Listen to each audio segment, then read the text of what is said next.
bonjour tout le monde. Bonjour Virginie. Salut. Lily. Lily. Je dis toujours Lily. Marjolaine. Ça va? On est en forme aujourd'hui, on est très en forme pour cette 3e semaine de septembre. Ouais. C'est ça? C'est ça. Ouais, encore une question? Ah bon? Ouais, j'ai toujours des questions. Donc Ça m'aurait étonné. j'en pose beaucoup, je me retiens. La semaine dernière, donc nous avons abordé, pour ceux qui ne l'ont pas vu, petit rappel, pourquoi considérer le négatif pour avancer et mieux construire, on va dire, sa vie. Donc, on a pu avoir une réponse à cette question-là. La question suivante, du coup ça devient intelligent, hein, nos freestyles, vous avez vu, si vous n'avez pas vu celui d'avant, vous ne pouvez pas voir celui d'après. C'est fait pour en fait. Et ben la question c'est, ok, je considère le négatif, mais comment transmuter le négatif en quelque chose de constructif? C'est-à-dire pas voilà, juste se contenter peut-être de le considérer. Je sais que la notion de transmutation en énergétique, pareil au niveau de personnes qui m'entourent, souvent c'est nouveau pour eux cette notion-là de transmuter les choses, où ils le font naturellement mais sans comprendre que voilà. Et en fait quand tu conscientises que tu le fais, bah, tu peux appliquer l'outil avec aussi ton coaching qui permet de conscientiser, de trouver ces petites astuces. Et est-ce que tout ne résiderait pas dans la transmutation? À vous les studios. Alors, petite réponse. Comment transmuter le négatif en constructif? Et surtout, est-ce que c'est la bonne recette? C'est ça? Alors déjà, transmutation, pour ceux qui ne sont pas forcément énergétiques ou qui n'ont pas forcément cette approche subtile, eh bien on va parler d'abord de transformation. Ouais. La transmutation vient en fait avec justement cette considération de l'énergétique, mais en effet tu as raison sur le fait que si je ne transmute pas ou je ne transforme pas, je vais me retrouver en fait dans une situation qui est presque chaotique ou pénible à vivre. Donc si je veux véritablement en fait changer la donne, retrouver ma direction, je vais devoir faire les mises à jour ou me recentrer comme le GPS pour avoir la bonne direction. La transmutation, ça va être en fait en réalité que je pars de quelque chose qui est en opposition avec mon centrage, mon alignement ou ma vision des choses, et je le mets à l'inverse dans quelque chose qui sera beaucoup plus compatible à moi, beaucoup plus évolutif et cohérent. C'est pas à dire que c'est bon ou mauvais, c'est à dire que c'est beaucoup plus cohérent. Quelqu'un qui veut être boulanger et qui est allergique à la farine, du coup ce n'est pas cohérent. Mais par contre, quelqu'un qui veut être pianiste et qui joue divinement bien, eh bien là ça va être cohérent. Mais maintenant, s'il fait quelque chose qui sera en contradiction parce que ses parents lui ont dit oh là là, la musique laisse tomber, il vaut mieux que tu sois prof, et bien en fin de compte, du coup il va être dans la frustration, la déception, même la colère. Donc on va vraiment, pour pouvoir transformer, transmuter, partir d'un point A pour arriver à un point B, mais non pas pour pouvoir en fait suivre une ligne bête et disciplinée et subir, mais on va choisir de transformer par exemple les mauvaises émotions en bonnes émotions, et là on parle de transmutation. On parle même d'alchimie. Alchimiser va nous donner en fin de compte la possibilité, avec une combinaison d'éléments, un peu comme je transforme de certains métaux en or, mais là on ne va pas transformer en or, on ne va pas non plus transformer de l'eau en vin, mais on va transformer directement une succession d'événements qui sont non conformes ou polluants pour notre vision des choses, ou parce qu'on trouve ça injuste, ou parce qu'on a l'impression que ça ne correspond plus, ça pouvait correspondre avant mais ça ne correspond plus, pour pouvoir en fin de compte transformer dans une espèce de matière éthérique qui va en fin de compte nous revenir de manière profitable. Dans une vibration différente. Oui, et profitable, en notre faveur. Est-ce que ça fait écho aussi, tu sais, à cette fameuse loi des séries du 1, 2, 3 et c'est un phénomène de peut-être de transmutation qui ne se fait pas, donc tu reçois 3 fois le message pour que tu comprennes qu'en fait là il faut transmuter, donc ça n'a rien à voir. Non, on voit des séries où tu te dis mais pourquoi je reçois 3 fois quelque chose de négatif ou de... Tu vois, quand il t'arrive 3 fois. Alors là, il y a plusieurs causes. C'est-à-dire que ça peut être une cause familiale parce qu'au niveau transgénérationnel, je n'ai pas traité à cœur les choses et je me retrouve dans une situation où je refais bêtement le modèle que j'ai eu de mes parents, conscient ou inconscient, où par solidarité, je récupère leurs propres expériences et je veux réparer parce que je trouve que c'est pas bien, toujours conscient ou inconscient, ce qu'ils ont vécu. Donc s'ils ont vécu la guerre, je veux me défendre, je veux vraiment aller au-delà, je veux même aller au front, je veux vraiment être dans la manifestation, je veux réparer. Alors que j'ai jamais fait la guerre, mais je veux vraiment en fin de compte être dans cette solidarité.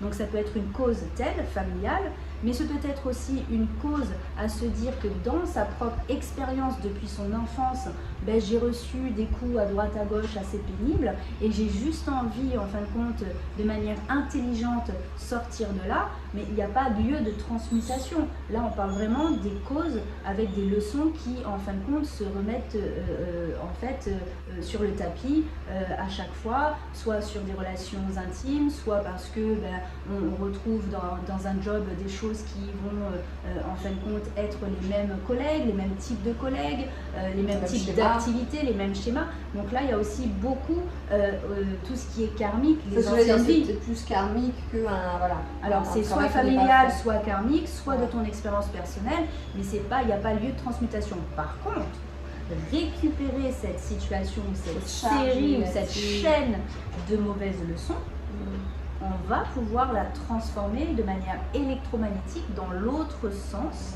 pour pouvoir récupérer en ta faveur, en sa faveur, les bénéfices quoi, de ce fuel. Je transmute, tiens, je fais du compost, je transmute, je transforme en fait les mauvaises herbes ou les herbes tout court, ou la nourriture que j'ai pas finie ou les épluchures, cela crée du compost, je le transforme pour ensuite en faire de l'engrais. Je transforme quelque chose qui est à la base viable ou fiable pour le mettre à son contraire, et toujours en fonction de ses cohérences, de sa fréquence vibratoire, de son essence. C'est peut-être pour tout et pour rien. C'est la capacité de voir le positif, même quand il y a du négatif, de voir le positif partout. J'ai tendance, moi, souvent, dans l'entourage, à voilà, non mais il y a du positif, tu vois, avoir ce fameux discours des fois qui embête les gens, peut-être, de dire non mais c'est bon, des fois il n'y a pas que du positif partout. C'est pas forcément ça la transmutation. J'essaie de trouver quelque chose, un exemple peut-être concret, pour que tout le monde comprenne. Alors, ça on l'a fait la dernière fois, on a dit la considération entre le positif et le négatif en termes de polarité. Ouais. Parce que c'est un raccourci que de dire je considère en fin de compte qu'il y a du positif dans la vie, il y a aussi du négatif, mais si je fais ça, c'est comme si j'étais fataliste en disant oh, de toute façon c'est la vie, c'est la vie.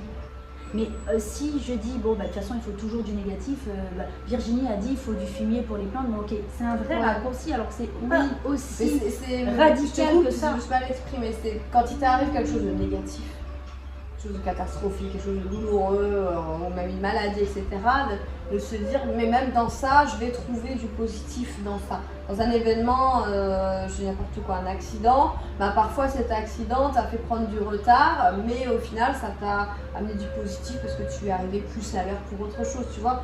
C'est trouver le négatif dans quelque chose qui est... Du positif dans le négatif. Ouais, dans le négatif, exactement.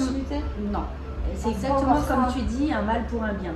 C'est tout à fait juste, c'est un mal pour un bien. C'est ça, merci. Ça fait 2 minutes, 11 secondes que je suis dessus. C'est un mal pour un bien, c'est ça ou pas? Alors, c'est un mal pour un bien. C'est pénible cette expression. Mais des fois, les gens ils en ont marre. Ouais, c'est un mal pour un bien, mais enfin bon, là je galère quoi. C'est ça. Alors, c'est très juste en soi dans le niveau terrestre de se dire que c'est un mal pour un bien, mais c'est tellement. Au niveau vibratoire, c'est la multifacette qui fait qu'en fin de compte, c'est comme si tu me disais le soleil il a un seul rayon. Bah non. En fin de compte, il y a plusieurs rayons et en fait, si tu veux, ton corps émane avec plusieurs rayons. Donc, il n'y a pas qu'une seule façon, qu'une seule logique. Le fait qu'on ait affaire à un espèce de raccourci entre le bien et le mal, moi, j'ai plutôt envie de parler entre le cohérent et l'incohérent. c'est beaucoup plus simple parce qu'il n'y a pas de notion de négatif ou de positif. Même si j'ai bien précisé qu'on pouvait considérer le mal, la mort, le rigide, le non-mouvement, mais en réalité, c'est mieux de considérer le cohérent et l'incohérent. Et là, on va faire la distinction entre cette perception qui est cohérente pour soi ou pas. Si je veux alchimiser, transmuter, transformer l'incohérent en cohérent pour moi, il va falloir que je récupère la charge électromagnétique négative de la déception que j'ai, ou de la colère que j'ai, ou de la tristesse que j'ai, ou la contrariété que j'ai, ou la peine que j'ai, ou je sais pas moi, quelque chose, en faire une force. Et donc du coup, je ne suis pas ni dans le négatif ni dans le positif, je le fais en fin de compte pour pouvoir récupérer cette charge électromagnétique constructive, et je préfère avoir ce terme-là au niveau vibratoire, pour pouvoir édifier ce que j'ai envie d'avoir. Le bien vivre, le bien-être, bien vivre ensemble, un meilleur travail, une meilleure façon de penser, la silhouette idéale. Mettre son énergie au service du positif, et par exemple donc vivre un événement traumatique, le vivre, ok, mais à un moment donné, par exemple si tu pleures beaucoup, c'est vrai, on va te dire bon, les parents le premier, bon bah arrête de pleurer, maintenant c'est bon, on y va, et mettre donc cette énergie à faire autre chose, sors de la maison, etc. Là quelque part c'est un peu grossier, mais c'est un peu une transmutation.